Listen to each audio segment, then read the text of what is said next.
हाय हाय, ये लड़की तो बेसहारा और तनहा होकर रह गई है। अब कौन इसका सहारा बनेगा। अभी थोड़ी देर पहले ही मेरे माँ बाप का अंतिम संस्कार हुआ था। मैं घर के एक कोने में बैठी थी। हालांकि वहां मेरे ताया ताई भी मौजूद थे, लेकिन मेरी ताई मेरे पास बैठने के बजाय दूर बैठी मेरी बेबसी का तमाशा देख रही थी। मैं तो इस पूरी दुनिया में तन्हा होकर रह चुकी थी। माँ बाप के जाने के बाद तो जैसे मुझे सगे तो बेगाने लग रहे थे। बस इस वक्त आस पड़ोस की औरतें ही मुझे तसल्ली दे रही थीं। जब उनमें से एक औरत ने ये पूछा था, शायद उस पर मेरे ताया का खून जोश मार गया था। वो उठकर मेरे पास आए, मेरे सर पर हाथ रखते हुए बोले, किसने कहा ये बेसहारा है? अरे, इसके बाप जैसा ताया इसके सर पे मौजूद है। अपनी बच्ची पे आँच आँच तक नहीं आने देगा। ताया जी के शब्द तो मेरी आंखें भिगो चुके थे। खैर, मेरे माँ बाप की अचानक मौत के बाद मेरे ताया मुझे अपने घर ले आए, लेकिन मेरी ताई मुझे 1 मिनट भी बर्दाश्त नहीं करती थी। मैं 17 साल की थी जब मेरा सब कुछ लुट गया था। मैं अपने माँ बाप की इकलौती औलाद थी, इसीलिए मुझे अपने साथ अपने घर ले गए। मुझे अपने साथ ले जाना ताया की बहुत बड़ी मजबूरी थी, लेकिन मेरी ताई इस बात पर बिल्कुल भी राजी नहीं थी। ताई के मिजाज से ही मुझे डर लगता था। मेरे ताया की 2 बेटियां थीं, बेटा कोई नहीं था। ताई जी की दोनों बेटियां मुझसे बड़ी थीं। मैं ताया जी की दोनों बेटियों से खूबसूरती में बढ़कर थी, और मेरी ताई यही बात बर्दाश्त नहीं करती थी। वो हर वक्त मुझे यही कहती रहती, अगर तुम्हें यहाँ रहना है तो सारे घर का काम तुम्हें ही करना पड़ेगा। मैं तुम्हें मुफ्त की रोटियां नहीं खिला सकती। मेरी ताई जी की दोनों बेटियां भी मुझसे जलन करती थीं, इसीलिए मुझे ठीक से बात नहीं करती थीं। जब मैं ताई जी के घर आई तो ताई जी ने मेरे लिए स्टोर रूम खाली करवा दिया। कहने लगी कि तुम आज के बाद यहीं रहा करोगी। हमारे घर में फालतू कमरा नहीं है, जो तुम नवाबजादी को मैं एक कमरा अलग से दे दूंगी। ये बात सुनकर मेरे ताया जी भी नजरें चुरा गए थे, क्योंकि उनकी ताई जी के सामने ज्यादा नहीं चलती थी। लेकिन एक दिन मेरे हक के लिए अमर ने आवाज उठाई। अमर ताई जी की सहेली का बेटा था। उसके माँ बाप के गुजर जाने के बाद वो ताई जी के साथ ही रहता था। अमर जब 7 साल का था तभी उसकी माँ का देहांत हो गया था। तब से ताई जी ने ही अमर को पाल पोस कर बड़ा किया था। उनका अपना कोई बेटा नहीं था, लेकिन ताई जी अमर को अपने बेटे की तरह ही मानती थी।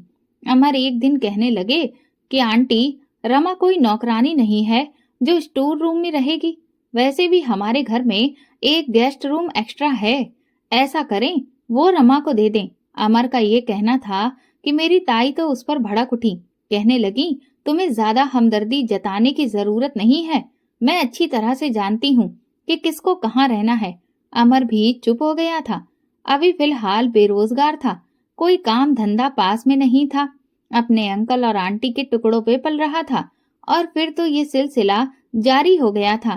ताई जी घर के सारे काम मुझसे करवाती और खाने को भी पेट भर खाना नहीं देती थी।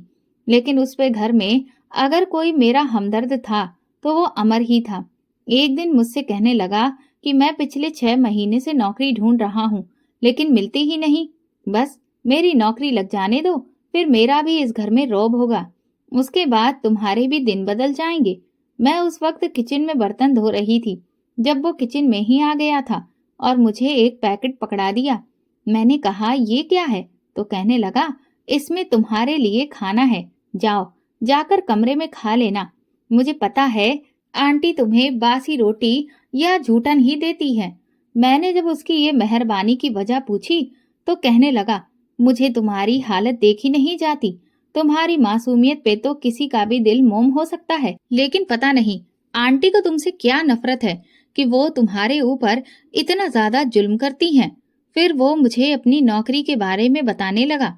मैंने कहा, तुम्हारी नौकरी से मेरे दिन क्यों बदल जाएंगे? तो कहने लगा, फिर मैं आंटी को तुम्हारे साथ कोई भी जुल्म नहीं करने दूंगा। अभी तो मैं आंटी को कुछ नहीं कह सकता, क्योंकि मैं खुद ही उन पर अभी बोझ हूँ। हालांकि आंटी ने कभी भी मुझे बोझ नहीं समझा है, लेकिन मुझे खुद भी एहसास है कि मैं एक बेरोजगार हूँ। मैंने एक नजर अमर की आंखों में देखा था। वो मेरे ही चेहरे पर अपनी नजर जमाए हुए था। उनकी नजरों में कुछ ऐसा था कि मैं फौरन नजरें चुरा गई थी। एक पल को मेरा चेहरा लाल हुआ था। मैं नहीं जानती थी क्या वजह थी, लेकिन अमर की इतनी सी मेहरबानी पे ही मैं खुश हो गई थी। मेरी आंखों में भी अमर के सपने सजने लगे थे, लेकिन मैं जानती थी कि उन सपनों की कोई हकीकत नहीं थी, क्योंकि ताई जी मुझसे नफरत करती हैं और जैसा वो मेरे साथ व्यवहार करती हैं, वो कभी मुझे इस घर में ना रखती। चाहे पूरी जिंदगी गुलामी करती रहूं, लेकिन वो कभी भी मुझे अमर की पत्नी नहीं बनने देंगी। लेकिन असल तूफान तो उस समय उठा जब ताई जी की बेटियों के लिए आने वाले रिश्ते मुझे पसंद करके जाने लगे। ताई जी कहने लगी, ये डायन जब से आई है मेरी बच्चियों को तो कोई देखने को भी तैयार ही नहीं है। मैं इसे अपने घर में नहीं रख सकती। हालांकि मैं आने वाले मेहमानों के सामने नहीं जाती थी और ना ताई ने मुझे इस काबिल छोड़ा था कि मैं किसी के सामने जा पाती। मैं हर वक्त फटे पुराने कपड़े पहने रहती, मेरा हुलिया खराब रहता, लेकिन मैं अपनी खूबसूरती का क्या करती जो इस वक्त फटे पुराने खराब हुलिये में भी दमकती रहती थी। ताई जी ने मेरे सारे कीमती डिजाइनर कपड़े अपनी बेटियों को दे दिए थे। मैं सारा दिन किचन में आम से कपड़े पहने मेहमानों की खातिरदारी का सामान तैयार करती रहती थी। मुझे तो मेहमानों के सामने आने की भी इजाजत नहीं थी। बालों का जूड़ा बना हुआ था और लट गर्दन पर झूल रही थी। जब मैं ड्राइंग रूम में प्लेटें लगा रही थी, तभी मेहमान अचानक ही आ धमके थे। मैं उनके आने पे एकदम से बौखला गई थी। ताई जी ने मुझे इशारा किया था कि मैं अंदर चली जाऊं, लेकिन उन औरतों में से एक औरत की नजर मुझ पर पड़ी थी। फौरन ही वो पूछ बैठी, ये लड़की कौन है? ताई जी तो कह देती कि नौकरानी है, मगर ताया जी ही थे जो बोले कि ये मेरे भाई की आखिरी निशानी है, मेरी भतीजी है। मैं बेहद परेशान हुई थी कि मैं अब कहाँ जाऊं। वही हुआ था जिसका डर था। वो लोग ताई जी की बेटियों की जगह मुझे पसंद करके गए थे। ताई जी ने तो गुस्से से फौरन ही इनकार कर दिया था और बाद में सारा गुस्सा ताई जी का मेरे ऊपर ही निकला था। मेरे होठों से खून बहने लगा था। मेरे बाल खींच खींच कर ताई जी ने मेरा पूरा सर दुखा दिया था। मैं अपने स्टोर रूम में बैठी सिसक सिसक कर रो रही थी। मैं अपने माँ बाप को याद कर रही थी। मुझे वो दिन याद आ गया जब कंघी कराते हुए भी मैं चीखने लगती थी कि माँ धीरे करो, मुझे बालों में दर्द होता है। तो मेरी माँ बड़े ही प्यार से कंघी करती थी, कहती, रमा तेरे बाल बड़े ही नाजुक हैं, जरा सी कंघी से तेरे बालों में दर्द होने लगता है। और आज ताई जी ने कितनी बेदर्दी से मेरे बालों को खींचा था और मेरे गालों पर थप्पड़ लगाए थे। ताया जी ने मुश्किल से ताई जी को समझाया था। ताया जी ने कहा था कि मैं सोच रहा हूँ कि रमा की शादी भी जल्द ही कर दूं। ये सुनकर ताई जी ने तेज नजरों से ताया जी को घूरा था, लेकिन ताया जी की अगली बात ने तो मेरे सर पर ही धमाका किया था। ताया जी कहने लगे, मैं सोच रहा हूँ कि रमा की शादी अमर के साथ कर दूं, ताकि रमा के बारे में कोई पूछे तो हम ये कह सकते हैं कि ये हमारे घर की बहू है। ये सुनना था कि मेरी ताई तो हत्ते से ही उखड़ गई थी। कहने लगी, मैं इस लड़की की शादी अपनी सहेली के बेटे से हरगिज नहीं कराऊंगी। उसके बाद मेरी ताई ने अपनी बेटियों को छोड़कर मेरे लिए रिश्ते देखने शुरू कर दिए। एक बार मुझसे कहने लगी, मैंने तुम्हारा रिश्ता एक जगह पक्का कर दिया है। ताई की इस बात पे मैंने कोई जवाब नहीं दिया। वो कहने लगी कि कल वो लोग आएंगे तो तुम तैयार होकर उनके सामने आकर बैठ जाना। मैं तब भी खामोश रही, क्योंकि मैं जानती थी अगर मेरी शादी अमर से हो भी गई तो मेरी ताई जी मुझे कभी भी खुश नहीं रहने देंगी। जब रिश्ते के लिए मेहमान आए तो मैं उनके सामने बैठ गई। वो दो औरतें और एक अधेड़ उम्र का मर्द था। उस मर्द की लगभग उम्र 45 से 50 साल थी।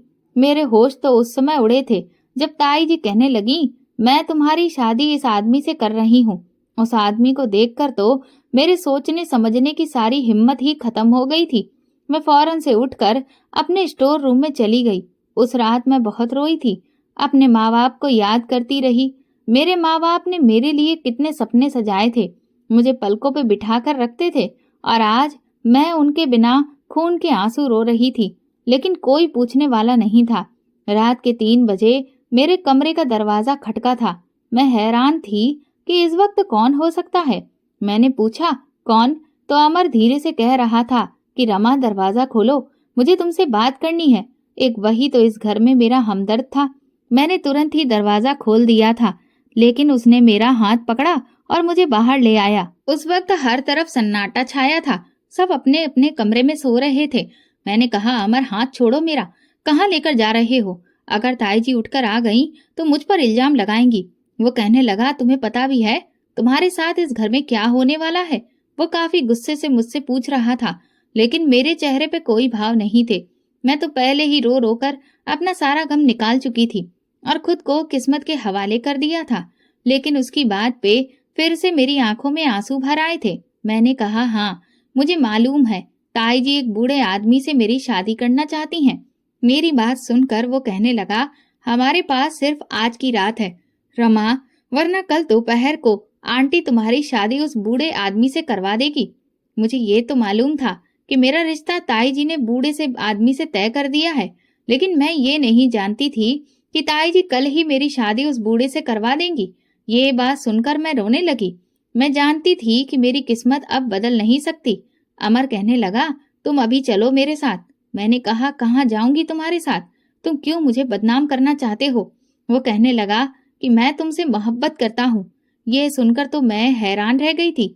हालांकि मैं भी अमर के सपने सजाने लगी थी, लेकिन इससे पहले अमर ने कभी भी मुझसे इजहार मोहब्बत नहीं किया था और मैंने कभी उसे पाने की ख्वाहिश भी नहीं की थी, क्योंकि मुझे पता था कि मेरी किस्मत इतनी अच्छी नहीं है कि अमर जैसा लड़का मेरी किस्मत में होता और उसका प्यार मेरी जिंदगी को रंगीन बनाता।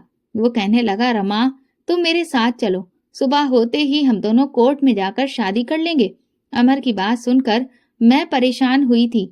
मैंने कहा, ये मुमकिन नहीं है, मैं ये नहीं कर सकती, ताई जी मुझे जान से मार डालेंगी। वो कहने लगा, क्यों मार डालेंगी? मैं हूं ना। देखो, अगर तुमने मेरी आंटी के डर से उस बूढ़े आदमी से शादी कर ली तो तुम्हारी सारी जिंदगी रोते हुए गुजर जाएगी। बस एक बार हमारी शादी हो जाए तो मेरी आंटी भी कुछ नहीं कर सकती और बहुत जल्द मुझे नौकरी भी मिल जाएगी, तो फिर सब कुछ ठीक हो जाएगा। लेकिन मैं अमर की बात सुनकर बहुत डर गई थी। अमर भले ही मेरे सामने यूं बड़ी बड़ी बातें कर रहा था, लेकिन वो अपनी आंटी के सामने जबान भी नहीं खोलता था। मैं कैसे उस पर विश्वास कर सकती थी कि वो पूरी जिंदगी मेरा साथ निभाएगा, मेरे साथ कदम से कदम मिलाकर खड़ा रहेगा। लेकिन मेरे पास दूसरा कोई रास्ता भी नहीं था, क्योंकि अमर से मोहब्बत तो मुझे भी हो गई थी।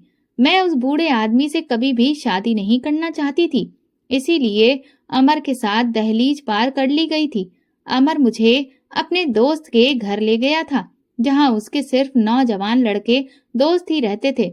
उस फ्लैट में आकर मुझे कुछ डर सा महसूस हो रहा था, लेकिन अमर ने मुझे कमरे में भेज दिया। वो कहने लगा, जैसे ही सुबह होगी हम कोर्ट मैरिज करके घर चले जाएंगे। वो रात मेरी आंखों में ही कटी थी। जैसे ही सुबह हुई मेरे कमरे पर दस्तक हुई थी।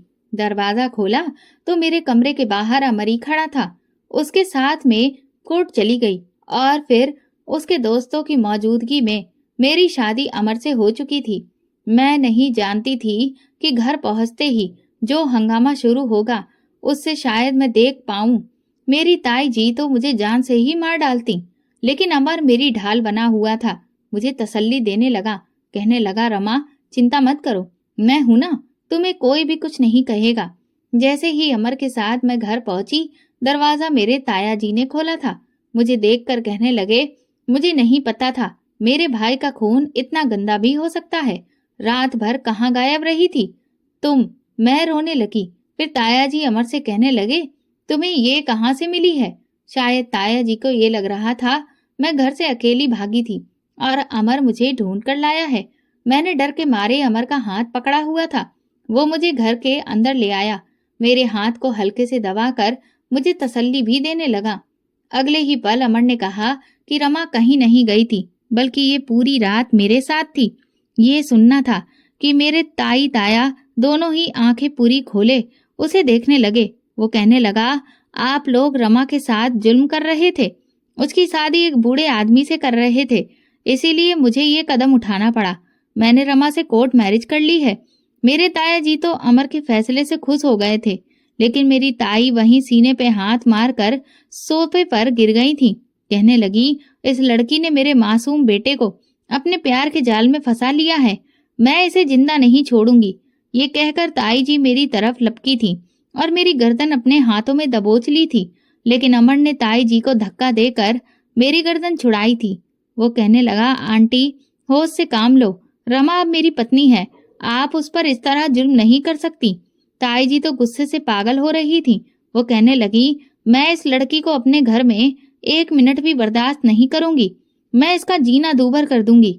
लेकिन अमर ने सबसे कह दिया था कि अब रमा पत्नी की हैसियत से इस घर में आई है, अब अगर किसी ने भी उसे परेशान करने की कोशिश की तो याद रखना, मैं अपनी पत्नी का साथ दूंगा और इस घर को छोड़कर चला जाऊंगा।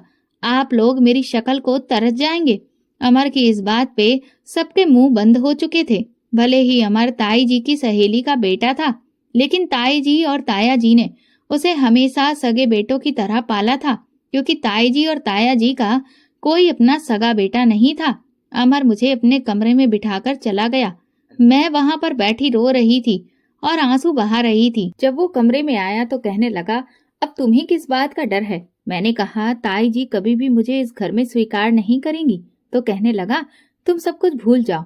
उसने मेरा हाथ अपने हाथ में थाम लिया था।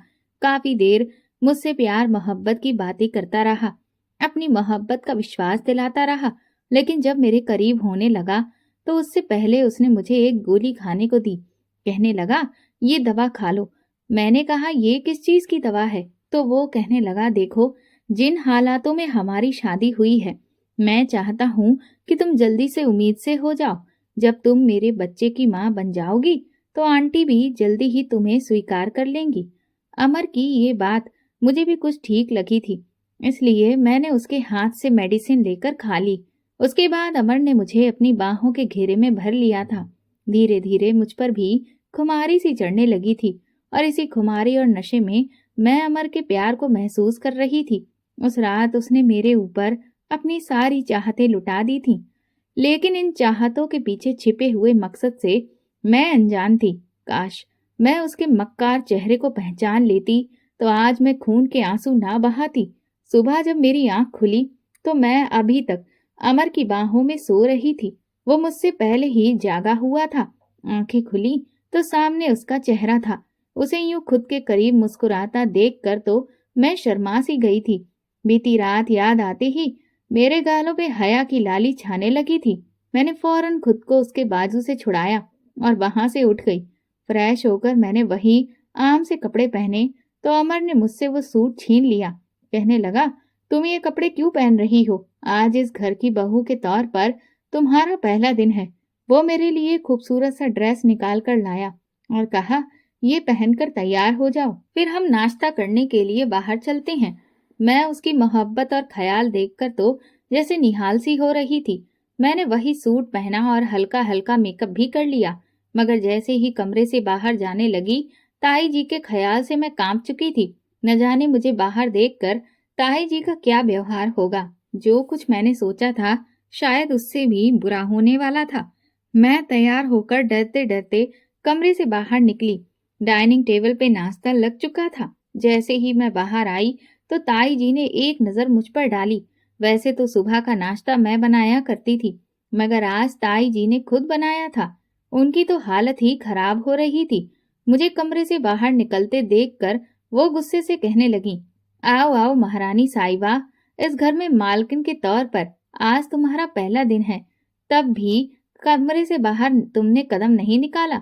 मैं तो अब इस घर की नौकरानी हूं ना, तुम लोगों को अब खाना पेश करूंगी, तुम लोगों के नखरे भी उठाऊंगी।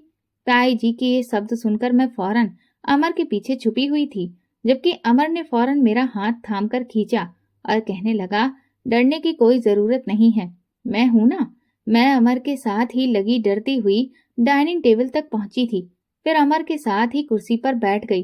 ताई जी की दोनों बेटियां भी मुझे गुस्से से घूर रही थीं। वो सब लोग ही शादी से खुश नहीं थे, वो तो पहले ही मुझसे नफरत करते थे। जैसे तैसे मैंने बड़ी मुश्किल से नाश्ता किया और फिर जब घर में काम करने लगी तो ताई जी ने मेरा हाथ झटक दिया। कहने लगी, लड़की, तू मेरे हाथों मारी जाएगी। बेहतर है अपनी शक्ल मेरे सामने से गायब करके रहना, वरना तेरे लिए अच्छा नहीं होगा। वो बहुत ही गुस्से में थी। मैं खामोशी से अपने कमरे में चली गई। अमर घर से बाहर जा चुका था। कहने लगा, मैं नौकरी ढूंढने जा रहा हूँ। मैं सारा दिन कमरे में बंद रही। किसी ने आकर मुझे खाने तक का नहीं पूछा था, और कमरे से बाहर जाकर मैं ताई जी के गुस्से का शिकार नहीं होना चाहती थी। पूरा दिन मैं भूखी प्यासी पड़ी रही। शाम को जब अमर घर आया तो आते ही उसने मुझे अपनी बाहों में ले लिया। मेरे माथे पे अपने प्यार का इजहार कर कहने लगा, आज का दिन कैसा गुजरा? किसी ने तुम्हें कुछ कहा तो नहीं? मगर मेरी आंखों से तो आंसू बहने लगे थे। भूख से मेरा बुरा हाल था। मैं उसे बताने लगी तो वो भी खामोश हो गया। कहने लगा, बस कुछ समय लगेगा, फिर आंटी बिल्कुल ठीक हो जाएंगी। चलो, मैं तुम्हें बाहर से खाना खिलाकर लाता हूँ। अमर ने उसी वक्त मुझे अपने साथ लिया और एक रेस्टोरेंट में डिनर करवाने के लिए ले गया। उसकी मोहब्बत देखकर जैसे मैं उसकी दीवानी सी होती चली जा रही थी। अमर एक अकेला ऐसा था जिसकी मोहब्बत मुझे सहारा दिए हुए थी। हर रात सोने से पहले वो मुझे गोली जरूर खिलाया करता था। मेरी भी यही दुआ थी कि बस जल्द से जल्द मैं उम्मीद से हो जाऊं, ताकि ताई जी का व्यवहार मेरे साथ कुछ ठीक हो जाए। मगर उनके व्यवहार में जरा भी अंतर नहीं आया था। अगले दिन से सारे काम वो मुझसे करवाने लगी थी। अब तो गाली गलौज भी करने लगी थी। कुछ दिन बाद पड़ोस की कुछ औरतें आईं, ताई जी के पास आईं, तो उनके सामने वो मुझसे कहने लगी, ये लड़की देख रही हो ना, तुम जिस पर तरस खाकर तुम लोगों ने किसी जमाने में इस पर हमदर्दियां जताया करती थी। अरे इसी लड़की ने मेरे बेटे को मुझसे छीन लिया है। कैसे शकल से मासूम लगती है, मगर मेरे बेटे को घर से भगाकर ले गई। उससे शादी करके घर आई है। मेरे मासूम बेटे को इस लड़की ने अपने कब्जे में कर रखा है। उन औरतों ने जब ये सुना तो वो भी मुंह पे हाथ रखकर मुझे बुरा भला कहने लगी। अब पूरे मोहल्ले में ये बात फैल चुकी थी कि मैंने अपने ताई के रिश्तेदार पर डोरे डालकर उससे शादी की है। मैं अब किसी से मिलती जुलती नहीं थी, सिवाय एक अमर के। मैं उसी से बात करती, उसी से अपने दिल का हाल कहती थी। वो मेरी पूरी दुनिया था, और उसको मोहब्बत के होते हुए मैं हर किसी से लड़ने को तैयार थी। मेरे लिए यही बात बहुत थी कि वो अपने घर वालों के खिलाफ जाकर मेरे साथ इतनी मोहब्बत जताता रहा है, मेरी खातिर, मेरे हक की खातिर लड़ रहा है। हमारी शादी को 5 महीने गुजर चुके थे जब एक दिन शाम के समय अमर घर आया। दरवाजे पे दस्तक दी। दरवाजा खुला तो बाहर वकील साहब थे। उन्हें गेस्ट रूम में बिठाया गया। मैं उस वक्त किचन में खाना बना रही थी। जब अमर मुझे लेने आया, वो मेरा हाथ पकड़कर मुझसे बोला, फौरन अपना हुलिया सही करो और गेस्ट रूम में आओ, वकील साहब आए हैं। मैंने अमर से कहा, आप देख लें, जो भी मामले हैं, मेरा होना क्या जरूरी है? तो अमर कहने लगे, हाँ, तुम 18 साल की हो चुकी हो और वो तुमसे तुम्हारी जायदाद के बारे में बात करने आए हैं। ये सुनकर एक पल को मैं रुक सी गई थी।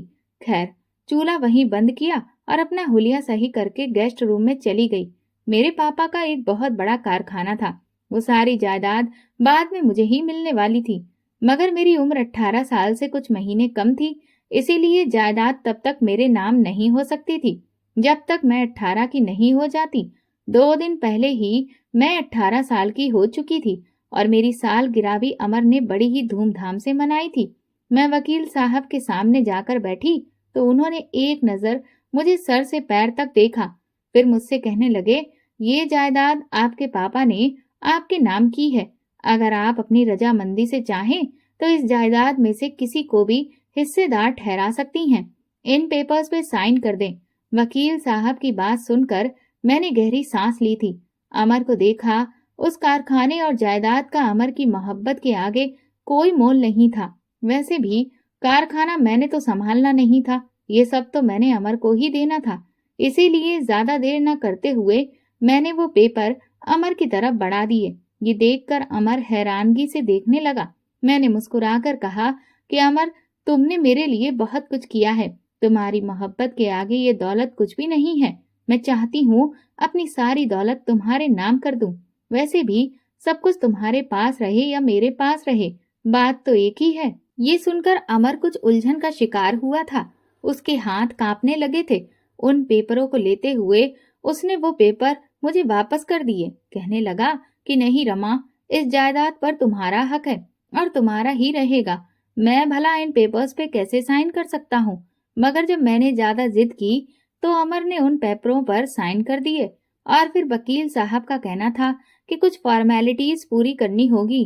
उसके बाद ही ये जायदाद पूरी तौर पे अमर के नाम हो जाएगी। मैं बहुत खुश थी। वकील साहब वहां से जा चुके थे, जबकि अमर ने मेरा हाथ पकड़ा और अगले ही पल मुझे गले से लगाकर मेरे गालों को चूम लिया था। मैं मुस्कुरा दी। वो कहने लगा कि मैं सोच भी नहीं सकता था कि तुम मुझसे इतनी मोहब्बत करती हो। वो वहां से चला गया, जबकि मैं खुश थी। उसने जाकर ये बात अपनी आंटी को बताई थी। ये सुनकर उनका मुंह खुला का खुला रह गया था। मुझे लगा शायद मेरे इस कदम के बाद ताया जी और मेरी ताई जी का व्यवहार मेरे साथ अच्छा हो जाएगा। वो अमर के माथे को प्यार से सहलाने लगी, उसे बधाइयां देने लगी। ताया जी भी खुश थे और मैं भी खुश थी कि चलो, हो सकता है ये लोग मुझे स्वीकार कर लें। उस रात मैं बहुत देर तक अमर का इंतजार करती रही, यहाँ तक कि रात का 1 बज चुका था। मुझे कुछ कुछ अजीब सा लग रहा था। मेरा जी भी मितला रहा था और बेचैनी सी महसूस हो रही थी। शायद भगवान ने मेरी सुन ली थी और मैं माँ बनने वाली थी। मुझे तो विश्वास ही नहीं आ रहा था, लेकिन मैं चाहती थी कि कल मैं अमर के साथ जाकर सबसे पहले अपना चेकअप करवा लूं। मगर उस रात अमर 2 बजे वापस आया तो थका हारा था, लेकिन थकावट के बाद भी वो गुनगुना रहा था। वो आकर बिस्तर पे गिरा और फौरन ही सो गया। उसने मुझसे कोई भी बात नहीं की। अगली सुबह जब मैंने अमर से डॉक्टर के पास जाने की बात की तो वो मुझे बिल्कुल नजरअंदाज कर चुका था। कहने लगा, खुद चली जाओ, टैक्सी करो और जाओ, मुझे और भी बहुत से काम हैं, कारखाना देखना है, ये सब मैनेज करना है। वो मुझे पूरी तरह से नजरअंदाज करने लगा था। अब मेरी तबीयत दिन ब दिन गिरती ही जा रही थी। पेट में हल्का सा दर्द होने लगा था। मैं जो समझ रही थी कि ताई और मेरे ताया की लड़कियों का व्यवहार मेरे साथ ठीक होगा, लेकिन वो तो मुझसे और भी ज्यादा नफरत करने लगी थी। मेरे साथ और भी ज्यादा बुरा होता चला जा रहा था। मुझे समझ में नहीं आ रहा था कि आखिर ऐसा हुआ क्या है। जायदाद नाम करते ही अमर का व्यवहार भी मुझसे इस कदर बदलने लगा था। आखिर क्यों? वो तो मुझे यूं नजरअंदाज कर चुका था जैसे उसकी नजर में मेरी कोई अहमियत ही ना हो। एकदम से इतनी मोहब्बत के बाद वो अजनबीपन देखकर मैं अंदर ही अंदर टूटने लगी थी। दिमाग में खतरे की घंटी बजने लगी थी कि कहीं मैं कुछ गलत तो नहीं कर बैठी। एक दिन जब तबीयत बहुत खराब हुई तो मजबूरन अकेली ही मैं डॉक्टर के पास चली गई। मुझे लगा शायद मैं प्रेग्नेंट हो गई हूँ, मगर जो बात डॉक्टर ने मुझे बताई वो सुनकर तो जैसे मेरे पैरों के नीचे से जमीन निकल चुकी थी। डॉक्टर कहने लगी कि आप बच्चा पैदा करने के काबिल ही नहीं हैं। आपने बहुत ज्यादा गलत दवाइयों का सेवन किया है जिससे कि आप प्रेग्नेंट ना हो सकें, और इन दवाइयों के लगातार इस्तेमाल करने का ही ये असर है कि अब आप कभी भी मां नहीं बन सकती। हमें जल्द से जल्द ऑपरेशन करके आपके शरीर से बच्चेदानी को निकालना होगा, वरना जहर आपके शरीर में भी फैल सकता है और आपकी भी मौत हो सकती है। ये खुलासा तो जैसे मेरे पूरे शरीर को हिलाकर रख चुका था। अमर के शब्द मेरे दिमाग में घूमने लगे। वो तो कहता था कि इन दवाइयों से मैं जल्द ही मां बन जाऊंगी। अमर ने मुझे धोखा दिया था। मुझे प्रेग्नेंट होने की दवा की जगह वो तो मुझे मां ना बनने की दवा खिलाया करता था, जिससे कि मैं कभी भी मां ना बन पाऊं। मैं फूट फूट कर रोने लगी। जिस आदमी पर मैंने सबसे ज्यादा भरोसा किया था वही मुझे धोखा दे चुका था। बड़ी मुश्किल से मैं घर पहुंची थी कि अमर से मैं हिसाब मांगूंगी। आखिर उसने मेरे साथ ये सब क्यों किया? घर में कदम रखा तो अमर अपनी आंटी के साथ बैठा बातें कर रहा था। ताया जी भी वहीं मौजूद थे। सब लोग बहुत खुश थे। अमर हंस हंस कर उन्हें बता रहा था कि कैसे उसने ये सारा प्लान बनाया सिर्फ और सिर्फ मेरी जायदाद हथियाने के लिए। और ताई जी अमर की बलाएं ले रही थी कि तू तो बड़ा अच्छा खिलाड़ी निकला, तुझे तो फिल्मों में काम करना चाहिए। अरे तुमने तो मुझे भी भनक नहीं लगने दी कि ये सब कुछ तू रमा की जायदाद के लिए कर रहा है। कि तभी अमर की नजर मुझ पे पड़ी। मेरा बस नहीं चल रहा था कि मैं अमर का मुंह नोच लेती। यहाँ पे तो सब के सब मेरे दुश्मन थे। अगले ही पल मैं आगे बढ़ी और अमर को गिरेबान से पकड़ लिया। मेरा पूरा शरीर कांप रहा था। मैं रोते हुए कहने लगी कि मेरा क्या कसूर था? किस गुनाह की सजा दी तुम लोगों ने मुझे? मैंने तो तुम्हें अपना परिवार माना था। और अमर, तुमसे तो सच्ची मोहब्बत की थी, और उस मोहब्बत के आगे मैंने अपनी जायदाद भी तुम्हारे नाम पर कर दी थी। उससे तो अच्छा था कि तुम मुझे मरने के लिए छोड़ देते। तुमने मुझे धोखा दिया है। धोखेबाज हो तुम। अभी के अभी मेरी सारी जायदाद वापस करो। उस पर सिर्फ और सिर्फ मेरा हक है। मेरे माँ बाप की मेहनत की कमाई है। तुम जैसे धोखेबाज मेरे माँ बाप की मेहनत की कमाई पे ऐश नहीं कर सकते। मगर उसी पल अमर ने मुझे दूर धक्का दिया। मैं जाकर फर्श पे गिरी थी। ताया जी की तरफ जब मैंने एक नजर देखा कि शायद वो मुझे कोई हमदर्दी के बोल बोलते, मगर वो भी हमेशा की तरह नजर झुकाकर अपने बेटे और अपनी पत्नी के पीछे थे। मैंने रोते हुए अमर को ये भी कहा कि तुम्हारी वजह से मैं अब कभी भी मां नहीं बन पाऊंगी। मुझे ऑपरेशन भी करवाना है। मुझे पैसे चाहिए, वरना मैं मर जाऊंगी। मगर अमर नफरत से कहने लगा, मेरी भला से मरो तो मर जाओ, मैं तुम पर एक पैसा खर्च नहीं करने वाला। एक पल में उसने मुझे आसमान से उतार कर जमीन पे पटक दिया था। मुझे लगा मेरी सांसें रुक जाएंगी। अमर का मतलबी प्यार मेरी जिंदगी बर्बाद कर चुका था। ताई जी आगे बढ़ी और कहने लगी, मैं अब इस लड़की को अपने घर में नहीं रहने दे सकती। अरे, अब तो ये वैसे भी कंगाल हो चुकी है। हमारी बला से मरे या जिए, हमें अब इससे कोई मतलब नहीं होना चाहिए। मैं रोने लगी। रोते हुए ताऊ जी के कदमों में गिर चुकी थी, लेकिन उन्होंने भी अपने पैर पीछे खींच लिए थे। उन्होंने भी मुझे कोई सहारा नहीं दिया। ताई जी मुझे धक्के देकर घर से निकालने लगी। तभी वहां पे वकील साहब की गाड़ी आकर रुकी थी। वकील साहब मुझे अपनी आंखों से देख चुके थे। 35 से 36 साल के वो खूबसूरत नौजवान वकील थे। जब मेरे माँ बाप जिंदा थे, तभी से हमारी जायदाद के सारे पेपर्स वगैरह का काम वही किया करते थे। मेरे माँ बाप से उनके अच्छे संबंध थे। हमारा घर भी काफी उनका अच्छे से आना जाना था। वो फौरन से आगे बढ़े और मुझे कंधों से थाम लिया। मैंने रोते हुए उनको सारी हकीकत बताई। वकील साहब, जिनका नाम अजय था, उन्होंने नीचे पड़ा हुआ दुपट्टा मेरे कंधे पे रखा। कहने लगे, रमा जी, मैं तो उसी दिन से तुम्हारे पति की नीयत भांप चुका था। तुम मासूम हो, लेकिन मैंने तुम्हारे घर वालों की मक्कारी साफ भांप ली थी कि जरूर ये तुम्हारे साथ धोखा कर रहे हैं। तुम्हारे माँ बाप ने मुझे अपने बेटे की तरह मानते थे, फिर मैं तुम्हारे साथ धोखा कैसे हो जाने देता। मैंने तुमसे किसी भी तरह से अकेले में बात करना चाहता था कि तुम अपनी सारी जायदाद अमर के नाम मत करो, कुछ अपने पास भी रखो। ये मंजर देखकर तो एक पल के लिए अमर के साथ साथ ताई जी के भी होश उड़ चुके थे। वो हड़बड़ाकर मामले को सुलझाने लगे, मगर अजय काफी पहुंचे हुए इंसान थे। मुझे अपने साथ वो अपने घर लेकर गए। उन्होंने मेरी सारी जायदाद मुझे वापस दिलवा दी और अमर देखता रह गया। मेरा सब कुछ मुझे वापस मिल चुका था। मैं अमर से तलाक भी ले चुकी थी, मगर अमर की वो झूठी और धोखेबाज मोहब्बत मुझे आज भी याद आती है। अजय ने मेरे सामने प्रपोजल रखा कि मुझसे शादी कर लो, जिंदगी में कभी तुम्हारे ऊपर आंच नहीं आने दूंगा। तुम्हारे माँ बाप ने मेरे ऊपर बहुत एहसान किए थे। जब मैं वकालत की पढ़ाई कर रहा था, उस समय पढ़ाई पूरी करने के लिए मेरे पास पैसे नहीं थे। तुम्हारे पापा ने ही मेरी पढ़ाई पूरी करवाई थी और वकील बनने के बाद सारे मामलात में मैं ही उनके देखभाल करता था। हो सकता है तुम्हें सहारा देकर मैं उनके एहसानों का कुछ बदला चुका सकूं।